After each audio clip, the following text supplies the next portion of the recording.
hatim Amûdê bajarê xemilî wek bûka delal warê dilgeşe Gelê min bernede azadî şîrîn Pîroz bikin Cizîrê bajarê rengîn Qamişlo Kobanê li rûbarê bereketa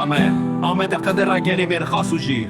Silêmanî û Kerkûk deştên binan û xêr Xemilandin Hesekê bûka çiyayê Bagok Rihaya bikin û Warê bi çîrokan Merdîn û botan Amedê bi birc û sûr Êlih û serhedê bi zozanê keskûşîn Şêr û şengalin di nava baxê gulistanê Ez hatim Amûdê bajarê xemilî wek bûka delal warê dilgeşe Gelê min bernede azadî şîrîn Pîroz bikin Cizîrê bajarê rengîn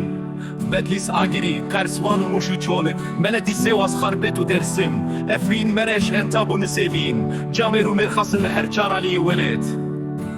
Ez hatim Amûdê bajarê xemilî wek bûka delal warê dilgeşe Gelê min bernede azadî şîrîn